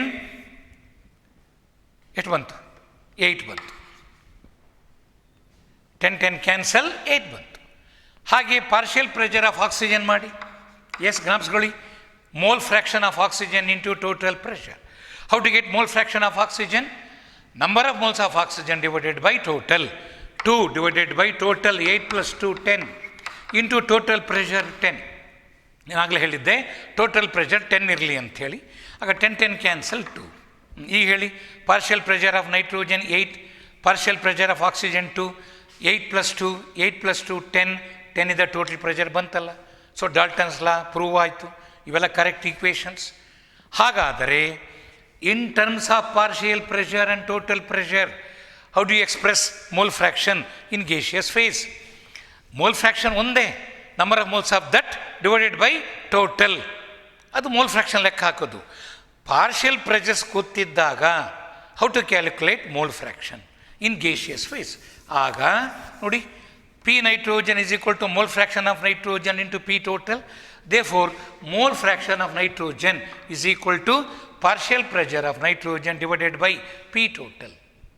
So, how to get mole fraction in gaseous phase? ಇನ್ನೊಂದು ರೀತಿಯಲ್ಲಿ calculation ಮಾಡೋದು. Gaseous ಫೇಸಲ್ಲಿ partial pressure of individual components ಗೊತ್ತಿದ್ದು ಟೋಟಲ್ ಪ್ರೆಷರ್ ಗೊತ್ತಿದ್ದರೆ how to get mole fraction? ಹಾಗಾದರೆ mole fraction of nitrogen in the gaseous mixture ಅಂದರೆ X nitrogen is equal to P nitrogen divided by P total. Partial pressure of nitrogen divided by total pressure is mole fraction. ಅದು ಪಾರ್ಷಿಯಲ್ ಪ್ರೆಷರ್ನ total ಪ್ರೆಷರ್ನ ಗೊತ್ತಿದ್ದರೆ, ಇದು ಒಂದು type. ನಾನು ಮೊದಲು ಹೇಳಿದ್ದು ನಿಮಗೆ ಏನು, number of moles divided by total number of moles. ಅದು ಲಿಕ್ವಿಡ್ ಸೊಲ್ಯೂಷನ್ಸಲ್ಲಿ. ಗೇಷಿಯಸ್ ಫೇಸಲ್ಲಿ ಪಾರ್ಷಿಯಲ್ ಪ್ರೆಷರ್ ಗೊತ್ತಿದ್ದು ಟೋಟಲ್ ಪ್ರೆಷರ್ ಗೊತ್ತಿದ್ದಾಗ how to get mole fraction? ಆಗ partial pressure of the component divided by total pressure of the mixture will be the mole fraction of the individual component. ಹೀಗೆ ಆ ಲೆಕ್ಕ ಮಾಡಿಸ್ತೀವಿ ನಾವು. Calculate mole fraction in the gaseous phase ಅಂತ ಕೊಟ್ಟಾಗ what you say? In the gaseous phase mole fraction is partial pressure of that component divided by total pressure. ಅವು ಮುಂದೆ ಬರ್ತವೆ ಪ್ರಾಬ್ಲಮ್ಸು. ಅದಕ್ಕೆ ಈಗಲೇ ನಾವು ಒಂದು ಬೇಸಿಕ್ ಫೌಂಡೇಶನ್ ಹಾಕ್ಕೊಡ್ತಾ ಇದ್ದೀನಿ. ನಿಧಾನವಾಗಿ ಇವೆಲ್ಲ ಇವತ್ತು ಚೆನ್ನಾಗಿ ಅರಗಿಸ್ಕೋಬೇಕು. ಇದು ಮೋಲ್ ಫ್ರ್ಯಾಕ್ಷನ್ ಎಂದರೇನು? ಹಾಗಾದರೆ ಮೋಲ್ ಫ್ರ್ಯಾಕ್ಷನ್ನಿನ ಮೇಲೆ problems,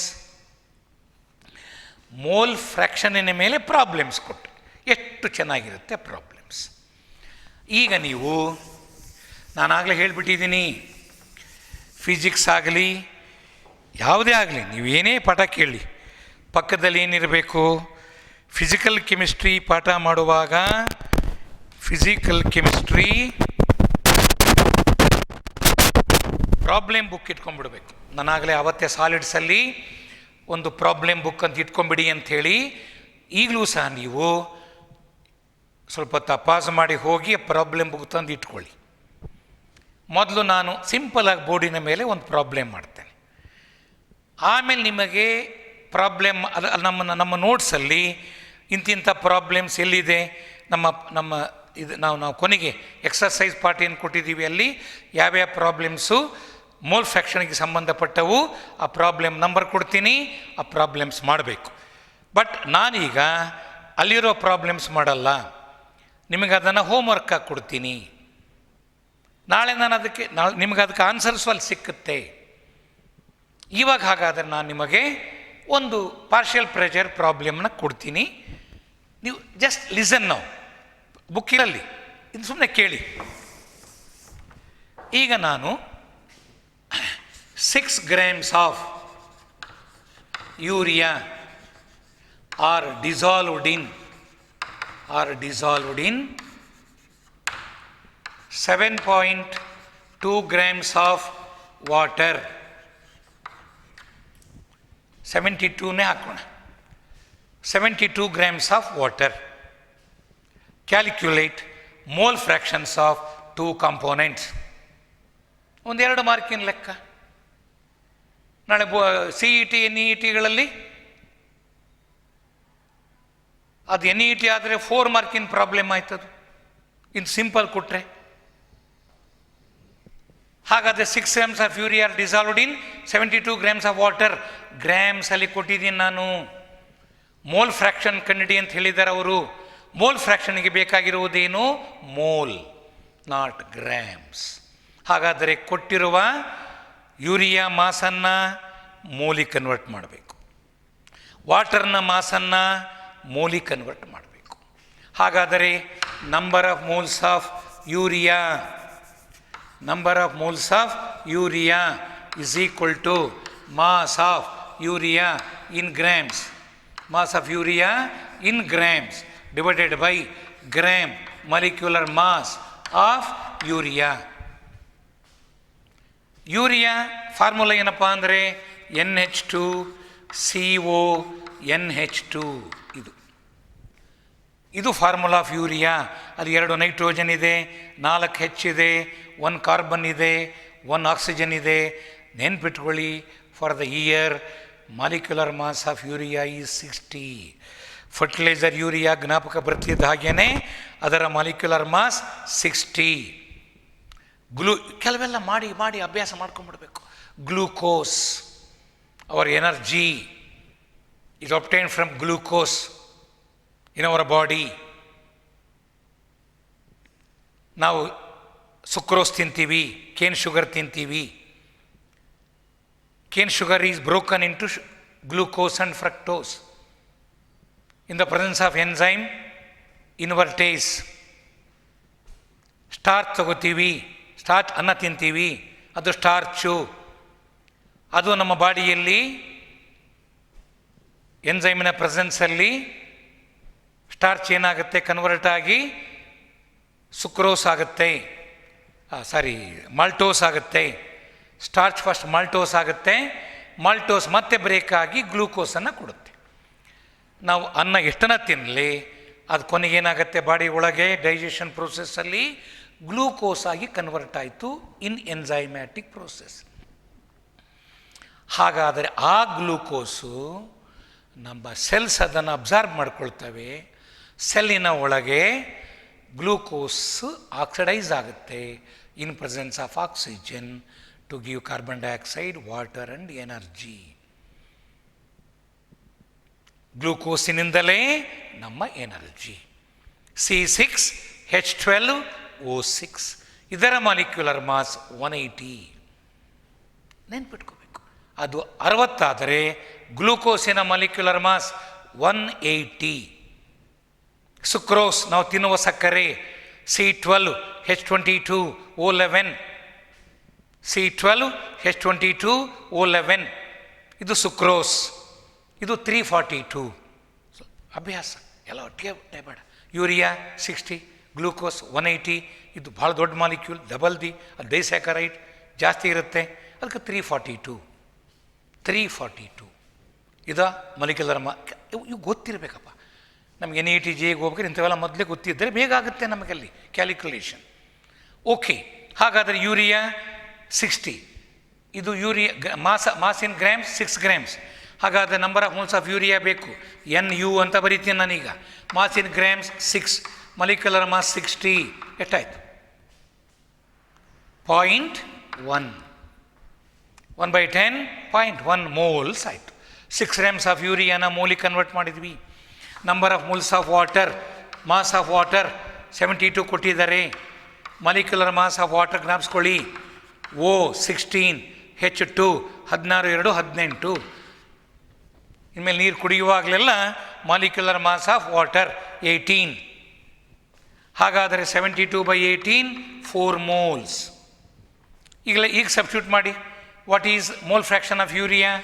X urea is number of moles of urea divided by N total. Number of moles of urea ಎಷ್ಟು ಬಂದಿತ್ತು? 0.1 ಡಿವೈಡೆಡ್ ಬೈ N ಟೋಟಲ್. ಇವಾಗ ಆ್ಯಡ್ ಮಾಡ್ತೀವಿ 0.1 ಪ್ಲಸ್ 4, ಎರಡು ಸೇರಿಸಿದರೆ 4.1. ಕ್ಯಾಲ್ಕುಲೇಟರ್ ತೊಗೊಂಡು ಕ್ಯಾಲ್ಕುಲೇಷನ್ ಮಾಡ್ತೀವಿ, you will get mole fraction of urea. Well, mole fraction of urea ಬಂದ ಮೇಲೆ ಇನ್ನೊಂದು ಹೆಂಗೆ ಮಾಡ್ತೀಯ? Mole fraction of water, number of moles of water divided by N total. Number of moles of water 4 divided by N total 4.1. ಹಾಗಾದರೂ ಮಾಡಿ. ಇನ್ನು simple way ಏನು? X urea plus x water. ಆಗಲೇ ಹೇಳಿದೆ ನಾನು, ಎರಡನ್ನೂ ಕೂಡಿದರೆ 1 ಬರಬೇಕು. ಎಕ್ಸ್ ಯೂರಿಯಾ ಗೊತ್ತಿದೆ, ಎಕ್ಸ್ ವಾಟರ್ ಬೇಕಾ? ಈ ಲೆಕ್ಕಾಚಾರ ಬೇಡ, simple. X water is 1 minus X urea. ಇದೆಷ್ಟು ಬಂದಿರುತ್ತೆ ಅದನ್ನು ಒಂದರಲ್ಲಿ ಕಳೆದು ಹಾಕು, ಎಕ್ಸ್ ವಾಟರ್ ಬಂದುಬಿಡುತ್ತೆ. ಈ ಟೈಪ್ ನೋಡುವ. ನಾನು ಇದನ್ನು ಹೇಗೆ ಮಾಡಬೇಕು ಅಂತ ಹೇಳಿದ್ದೀನಿ. ಗ್ರಾಮ್ಸ್ ಕೊಡ್ತಾರೆ, ಅದನ್ನು ಮಾಲಿಕ್ಯುಲರ್ ಮಾಸಿಂದ ಭಾಗಿಸಿ ಮೋಲ್ಸ್ ಆಯಿತು. ಎರಡನ್ನು ಮೋಲ್ಸ್ ಮಾಡಿ, ಅವರೇ ಮೋಲ್ಸ್ ಕೊಟ್ಟಿದ್ದರೆ ಯಾವುದನ್ನು ಒಂದನ್ನು ವೆಲ್ ಆ್ಯಂಡ್ ಗುಡ್, ಅದನ್ನು ಹಾಗೆ ತಗೋ. ಒಂದು ಮೋಲ್ಸ್ ಕೊಟ್ಟು ಒಂದು ಗ್ರಾಮ್ಸ್ ಕೊಟ್ಟರೆ ಅದನ್ನು ಮಾತ್ರ ಮೋಲ್ಸ್ ಮಾಡ್ಕೋ, ಮೋಲನ್ನು ಹಾಗೆ ಉಪಯೋಗಿಸು. ಎರಡನ್ನು ಗ್ರಾಮ್ಸಲ್ಲಿ ಕೊಟ್ಟು ಎರಡನ್ನು ಮೋಲ್ಸ್ ಮಾಡ್ಕೋ. ಸೊ ಈಗ ನೀವು ಕೂತ್ಕೊಂಡು, ನಾನು ಮೋಲ್ ಫ್ರ್ಯಾಕ್ಷನ್ವರೆಗೆ ಬಂದಿದ್ದೀನಿ ಇವತ್ತು. ಮೋಲ್ ಫ್ರ್ಯಾಕ್ಷನ್ವರೆಗೆ ಓದ್ರಿ ನೋಟ್ಸನ್ನು. ಈಗ ಪ್ರಾಬ್ಲಮ್ಸ್ ನೀವಿವತ್ತು ಮಾಡಬೇಕು. ನಾನು ನೆಕ್ಸ್ಟ್ ಸೆಷನ್ನಲ್ಲಿ ಕೇಳ್ತೀನಿ ಅಂದರೆ ನಿಮ್ಮ ಮಾತೆ ನನಗೆ ಕೇಳಲ್ಲ, ಬಟ್ ನೀವು ಆನ್ಸರ್ ರೆಡಿ ಇಟ್ಕೊಂಡು ಕೂತಿರ್ತೀರಿ. ಯಾಕೆ? ನನಗೆ ನನ್ನ ಸ್ಟೂಡೆಂಟ್ಸ್ ಬಗ್ಗೆ ಅಗಾಧವಾದ ನಂಬಿಕೆ ಇದೆ. ಅವ್ರು ಗ್ಯಾರಂಟಿ ಆ ಕೆಲಸ ಮಾಡೇ ಮಾಡ್ತಾರೆ ಎನ್ನುವ ನಂಬಿಕೆ ಇಟ್ಟುಕೊಂಡು we have greater hope and we are proud of our students. You are going to do something great in the final exam. ಅದಕ್ಕಾಗಿ ನಾವೇನು ಹೇಳಿರ್ತೀವಿ ಅದನ್ನು ಕರೆಕ್ಟಾಗಿ ಮಾಡಬೇಕು. ಸೊಲ್ಯೂಷನ್ಸಲ್ಲಿ ಪೇಜ್ ನಂಬರ್ 31ನಲ್ಲಿ ಭರ್ಜರಿ ಪ್ರಾಬ್ಲಮ್ಸ್ ಇದೆ. ಪೇಜ್ ನಂಬರ್ 31 ತೆಗಿರಿ ನೋಟ್ಸಲ್ಲಿ. ಪೇಜ್ ನಂಬರ್ 31 ತೆಗೆದು, ಎಸ್, ಪೇಜ್ ನಂಬರ್ 31 ತೆಗೆದ್ರಿ, ಅಲ್ಲಿ ನೋಡ್ರಿ. 16 ಪ್ರಾಬ್ಲಮ್, 17 ಪ್ರಾಬ್ಲಮ್, 18th ಪ್ರಾಬ್ಲಮ್ನ ನೀವು ಮಾಡಬೇಕಿವತ್ತು. ಅಲ್ಲಿ 6 ಪ್ರಾಬ್ಲಮ್ಸ್ ಅಂತ ಬರೋದು, 16 ಅಂತ ಬರೋದು, ಅದನ್ನು ಬರ್ಕೊಂಡು ನೋಡಿ. ಒಂದ್ಸಲ ಓದ್ಬಿಡ್ತೀನಿ ನಾನು. 7.8 grams of benzene is dissolved in 36.8 grams of toluene. Calculate mole fraction of 2 components. ಹಾಗಾದ್ರೆ ಮೊದಲು ಏನು ಮಾಡಬೇಕು? ಬೆನ್ಝೀನ್ ಫಾರ್ಮುಲಾ ಏನು? C6H6. Carbon 12 into 6 72, H6 78. ಇದು ಮಾಲಿಕ್ಯುಲರ್ ಮಾಸ್ ಆಫ್ ಬೆನ್ಝೀನ್. ಹಾಗೆ ವಾಟ್ ಈಸ್ ಟಾಲಿನ್? ಫಾರ್ಮುಲಾ ಬರ್ಕೋ, C6H5CH3. Toluene formula C6H5CH3. ಅಲ್ಲಿ ಬರುವ ಎಲ್ಲ ಆಟಮ್ಗಳ ಅಟಾಮಿಕ್ ಮಾಸನ್ನು ಕೂಡು, ಅದರ ಮಾಲಿಕ್ಯುಲರ್ ಮಾಸ್ ಬಂತು. ಅವು GMM, ಗ್ರಾಮ್ ಮಾಲಿಕ್ಯುಲರ್ ಮಾಸಸ್. ಆಮೇಲೆ number of moles of benzene, N benzene is 7.8 divided by molecular mass, value ಬಂತು. ಅದು number of moles of toluene 36.8 by its molecular mass. ಆಮೇಲೆ mole fraction of benzene, number of moles of benzene divided by N total. ಹಾಗೆ mole fraction of toluene 1 minus the first answer ಬಂದ್ಬಿಡುತ್ತೆ answer. ಹಾಗೆ urea ಬಗ್ಗೆ ಕೊಟ್ಟಿದ್ದೀನಿ, ಅಲ್ಲಿ water ಕೊಟ್ಟಿದ್ದೀನಿ, ನಾನು ಲೆಕ್ಕ ಮಾಡಿದ್ದು ಅದನ್ನು ಮಾಡಿ. 18ನೇ problem, solution contains 30% of benzene. W/W ಅಂದರೆ ಅರ್ಥ weight by weight, mass by mass. ಅಂದರೆ 30% ಆಫ್ ಬೆನ್ಝೀನ್ ಹೆಂಗೆ ಅರ್ಥ ಮಾಡ್ಕೋಬೇಕು? 30 grams of benzene in 100 grams of CCl4. ನೋಡಿ, a solution contain 30% of benzene in CCl4. CCl4 ಈ ಸಾಲ್ವೆಂಟ್, ಬೆನ್ಝೀನ್ ಈ salute. ಹಾಗಾದರೆ 30 grams of benzene are dissolved in remaining ಯಾವುದು? 70 grams of carbon tetrachloride. ನೋಡಿ, ಸ್ವಲ್ಪ ಟಫ್ ಇದೆ ಪ್ರಾಬ್ಲಮ್. ಅದನ್ನ ಹೆಂಗೆ ಅರ್ಥ ಮಾಡ್ಕೊ? W/W ಅಂದರೆ ಬೋತ್ ಆರ್ ಮಾಸಸ್. 30% ಅಂದರೆ ಸಲ್ಯೂಟ್ ಯಾವುದು? Benzene. 30 grams of benzene are dissolved in remaining to 70 grams of CCl4. ಬರ್ಕೊಂಬಿಡಿ. Mass of benzene 30 grams, mass of CCl4 70. ಈಗ ಅದನ್ನು ಮೋಲಿಗೆ ಕನ್ವರ್ಟ್ ಮಾಡಿ ಮೋಲ್ ಫ್ರ್ಯಾಕ್ಷನ್ಸ್ ಕಂಡಿಡಿ. ಅಲ್ಲಿ ಆನ್ಸರ್ಸ್ ಇದೆ ಕರೆಕ್ಟೋ ತಪ್ಪೋ ನೆಕ್ಸ್ಟ್ ಕ್ಲಾಸಲ್ಲಿ ನೀವು ರೆಡಿಯಾಗಿರ್ಬೇಕು. ನಾನು ಕರೆಕ್ಟ್ ಇದ್ದರೆ ಅವೆಲ್ಲ ಆನ್ಸರ್ ಕರೆಕ್ಟ್ ಇದೆ ಅಂತ ಹೇಳ್ತೀನಿ, ನಿಮಗೂ ಅಷ್ಟು ಬಂದಿರಬೇಕು. ಆಗ you can pat your back. Yes, we are okay, we are the best students of second year PUC in Karnataka this year ಅನ್ನುವ ಒಂದು ಹೋಪ್, ಎನ್ನುವ ಒಂದು ಕಾನ್ಫಿಡೆನ್ಸ್ ನಮಗಿನ ಮೇಲೆ ಬೆಳೀತಾ ಹೋಗ್ಬೇಕು ಮಕ್ಕಳು. ಸೊ ರಿಮೈನಿಂಗ್ ಥಿಂಗ್ಸ್ನ ನಾನು ನೆಕ್ಸ್ಟ್ ಕ್ಲಾಸಲ್ಲಿ ಕಂಟಿನ್ಯೂ ಮಾಡ್ತೇನೆ. Please do what we say, what your parents dreams of, your parents dream about you should come true. ನಿಮ್ಮ ತಂದೆ ತಾಯಿಗಳ ಕನಸು ನನಸಾಗಬೇಕು. ನಮ್ಮ ಕಾಲೇಜಿಗೆ ನಿಮ್ಮಿಂದ ಹೆಸರು ಬರಬೇಕು ಮಕ್ಕಳ. ಅಂಥ ಒಂದು ಕೆಲಸದಲ್ಲಿ ಪ್ರತಿಯೊಬ್ಬರು ತೊಡಗಿದ್ದಾರೆ. Everybody will be passing the examination in distinction. Okay, see you.